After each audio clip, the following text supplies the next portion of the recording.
जय हिंद, वंदे मातरम। नमस्कार साथियों, आप सभी का अपने अवतार स्ट्री 7054 में स्वागत है। और दोस्तों आज का टॉपिक हमारा है कौन सा? दोस्तों हमारा टॉपिक रहेगा आधुनिक काल। आधुनिक काल में दोस्तों हम आपको बताएंगे भारतीय द्वीप के बारे में, सारी डिटेल दी जाएगी। अब दोस्तों बात करते हैं आधुनिक काल की। तो इसकी अगर बात करें तो इसे हिंदी साहित्य का चतुर्थ काल कहा जाता है। किसे दोस्तों? हिंदी साहित्य का इसे क्या कहा जाता है? चतुर्थ काल कहा जाता है। इतनी बात क्लियर हो गई। अब बात करते हैं आधुनिक काल की। अगर समय सीमा की बात करते हैं तो दोस्तों आधुनिक काल कब से कब तक चला? 1900 से अब तक जो हमारा चल रहा है क्या है? आधुनिक काल। इसी के साथ आगे बढ़ेंगे और अब बात करेंगे दोस्तों इसके विभाजन की। युगों के विभाजन, आधुनिक काल को कितने भागों में बांटा गया इसके बारे में जानेंगे।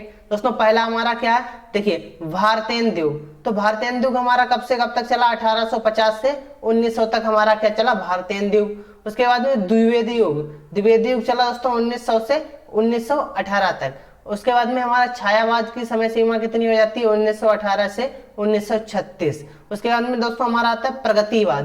प्रगतिवाद की समय सीमा क्या आ जाती है? 1936 से 1943। प्रयोगवाद, प्रयोगवाद की समय सीमा 1943 से 1954 तक। ठीक है दोस्तों। आगे बात करेंगे नई कविता। तो नई कविता हमारा चला 1954 से 1960 तक। अब दोस्तों क्या चल रहा है हमारा? सठोत्तरी कविता, ये हमारी चल रही है वर्तमान में। जो दोस्तों क्या है? जो हमारी 1960 के बाद की, यानी कि 1960 के बाद जो चल रहा है वो हमारा सठोत्तरी कविता चल रही है। इतनी बात क्लियर हो गई दोस्तों। इसके कभी कभी काल जो है युग क्रम में लगाने को आ जाते हैं। इतनी बात क्लियर हो गई। अब दोस्तों इसी के साथ आगे बात करेंगे आधुनिक काल में युगों के उपनाम। किसके दोस्तों?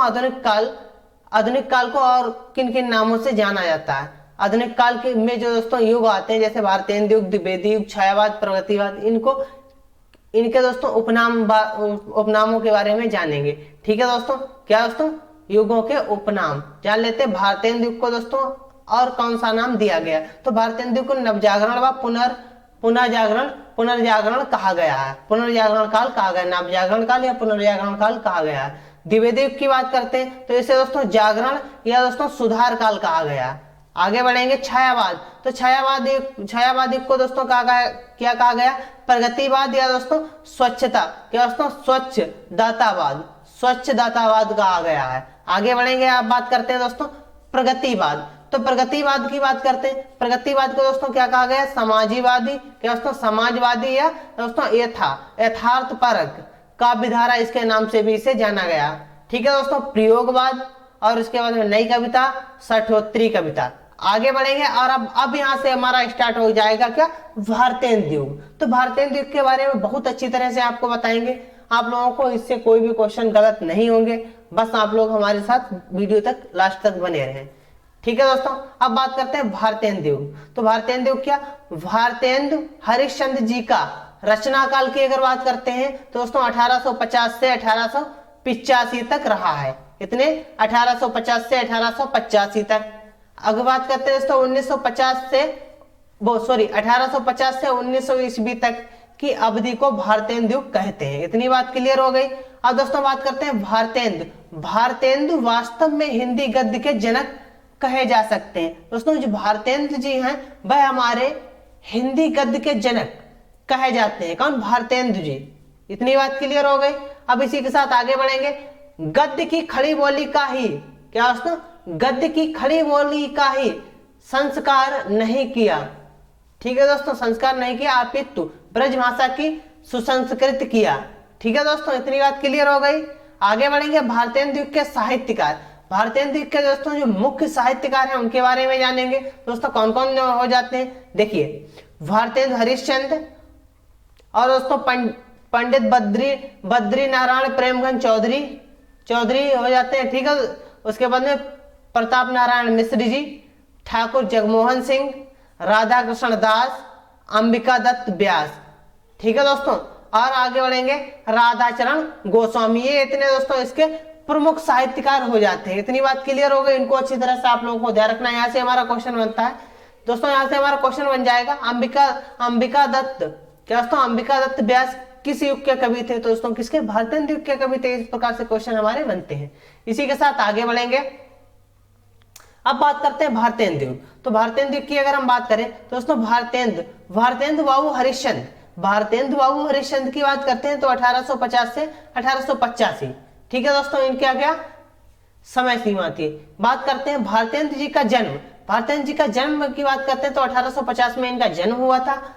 तथा अवशासन क्या दोस्तों, अवशासन 35 वर्ष की आयु में ही इन्हें दोस्तों कितनी 35 वर्ष की आयु में ये दोस्तों इनका स्वर्गवास हो गया और दोस्तों 1885 ईस्वी में हो गई इनकी क्या मृत्यु हो गई थी। इतनी बात क्लियर हो गई। अब बात करते हैं इन्होंने, यहाँ पे अगर बात करते हैं इन्होंने अनेक नाटकों के अनुवाद किए। इन्होंने दोस्तों क्या किया, अनेक नाटकों के अनुवाद किए एवं मौलिक नाटकों की रचना की। इतनी बात क्लियर हो गई।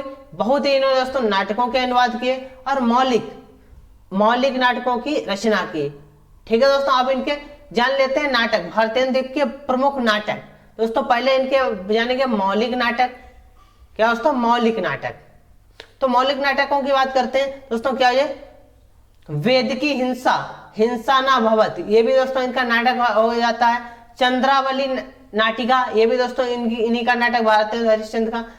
क्या दोस्तों,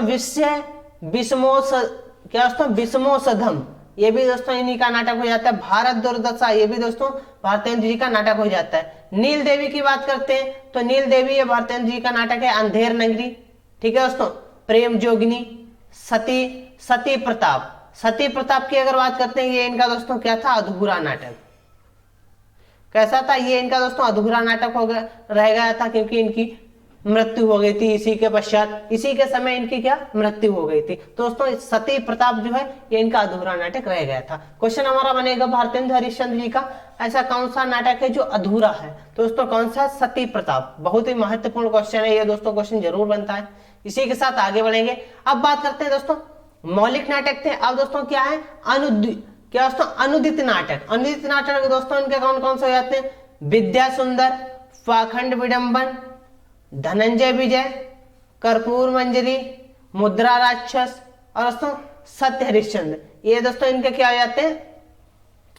आगे बढ़ेंगे, भारत जननी ये भी इन्हीं का है। रत्नावली, ये भी दोस्तों किसका, भारतेंदु जी का ही नाटक है। इसी के साथ आगे बढ़ेंगे।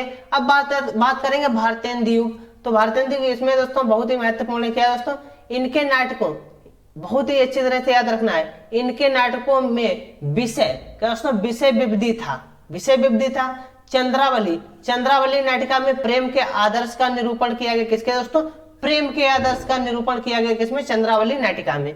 इसी के साथ आगे बढ़ेंगे, नील देवी इनका जो नाटक था, इसमें दोस्तों ऐतिहासिक नाटक की बात की गई थी। भारत दुर्दशा की अगर बात करते हैं, भारत दुर्दशा में देश की दशा का चित्रण है। ठीक है दोस्तों। अब बात करते हैं विषमोसदम, ये दोस्तों ये भी इनका नाटक ही था। ये भी दोस्तों इनका क्या था, एक नाटक था। तो इसमें किसके बारे में बात की गई थी दोस्तों, मैं देसी रजवाड़ों का षड्यंत्र का पर्दाफाश करके रहूंगा, इसके बारे में दोस्तों इसमें बात की गई थी। अब बात करेंगे प्रेम जोगिनी। दोस्तों प्रेम जोगिनी की अगर बात करते हैं तो प्रेम जोगिनी जो इनका नाटक था, उसमें दोस्तों क्या है, प्रेम जोगिनी में धार्मिक पाखंड का वर्णन है। इसमें दोस्तों क्या है, धार्मिक पाखंड का वर्णन किया गया है। आगे बात करते हैं, इस तरह भारतेंदु के नाटक तत्कालीन समाज की प्रत्येक दशा को चित्रित करते हुए हैं। इतनी बात के लिए उनके बहुत ही नाटक हैं। किसके, भारतेंदु हरिश्चंद्र जी के। जो इंपॉर्टेंट है वही हम आपको कराएंगे। इसी के साथ आगे बढ़ेंगे। अब बात करते हैं भारतेंदु युग की प्रवृत्तियां। दोस्तों भारतेंदु युग की प्रवृत्तियों के बारे में जान लेते हैं। दोस्तों क्या, काव्य प्रवृत्तियां इनकी क्या जाती है, राष्ट्रीयता की भावना, ये भी दोस्तों इनकी हो जाती है। समाज की दुर्दशा चित्रण, अंग्रेजी सत्ता के प्रति व्यंग, प्रेम भावना का आदर्श रूप और दोस्तों भक्ति भावना, ये इनकी दोस्तों क्या हो जाती है, प्रवृत्तियां हो जाती हैं। प्रवृत्तियां दोस्तों बूझ ली जाती है परीक्षा में। संपादन गद्यकार निबंधकार की समस्त विशेषताएं। ठीक है दोस्तों, हिंदी भाषा के प्रति मोह, ये भी दोस्तों इनकी प्रवृत्तियां हो जाती। परंपरा के प्रति मोह एवं नवीनता का समावेश, ये भी दोस्तों इनकी क्या प्रवृत्तियां हो जाती हैं। इतनी बात क्लियर। इसी के साथ आगे बढ़ेंगे और अब बात करते हैं लेखक एवं काव्य कीर्तियां। इनके दोस्तों महत्वपूर्ण लेखक और उनकी कीर्तियों के बारे में बात करेंगे। भारतेंदु बाबू हरिश्चंद्र की अगर रचनाओं की बात करते हैं तो प्रेम सरोवर, गीत गोविंद, वर्षा विनोद, विनय प्रेम, विनय प्रेम दोस्तों क्या हो जाती है, विनय हो जाती है, प्रेम पचासा हो जाती है, प्रेम फुलवारी हो जाती है, और दोस्तों क्या बेड़ू गीत हो जाती है। ये किसकी हो जाती है, भारतेंद्र जी की। बद्री नारायण चौधरी की बात करते हैं, बद्री नारायण प्रेमगंज चौधरी की बात करते हैं। जीर्ण हो जाती है जनपद और आनंद अरुणोदय, ये किसकी हो जाती है, बद्री नारायण चौधरी की। इसी के साथ आगे बढ़ेंगे और बात करते हैं प्रताप नारायण मिश्र की रचनाएं। दोस्तों इनकी रचनाओं की बात करते हैं, अलौकिक, अलौकिक लीला, वर्षा बिंदु, और दोस्तों क्या प्रेम पुष्पावली, मन की लहर, ये किसकी हो जाती है, मन की लहर, और दोस्तों क्या लोकोक्ति शतक, श्रृंगार विलास, ये प्रताप नारायण मिश्र जी की हो जाती है। आगे बढ़ेंगे और अब बात करते हैं जगमोहन सिंह ठाकुर की रचनाओं के बारे में। तो श्यामा सरोजनी, ठीक है दोस्तों, देवयानी, ऋतु संहार, मेघदूत, ये किसी होती है, जगमोहन सिंह ठाकुर की। बात करते हैं राधा कृष्ण दास की। तो भारत 12 ये किसका होता है, राधा कृष्ण दास का। देश दशा और रहीम के दोहे पर कुंडलियों की रचना, ये भी दोस्तों किसी हो जाती है, राधा कृष्ण दास की। आगे बढ़ेंगे राधा चरण गोस्वामी की बात करते हैं। तो इनके क्या जाती है, नववक्त पाल इत्यादि हो जाती है। नवनीत, क्या दोस्तों नवनीत चौधरी, इनकी क्या हो जाती है, कुब्जा पचीसी, और गोविंद गिल्ला भाई की हो जाती है श्रृंगार सरोजनी। इतनी बात क्लियर हो गई, श्रृंगार सरोजनी, और दोस्तों पावस पयोनिधि, राधामुख सोंडसी, षण ऋतु नीति विनोद, षण ऋतु, और दोस्तों क्या लास्ट इनकी क्या है, नीति विनोद, ये इनकी रचनाएं हो जाती है। इसी के साथ आगे बढ़ेंगे, बात करते हैं दिवाकर भट्ट। तो दिवाकर भट्ट की रचनाओं की बात करते हैं।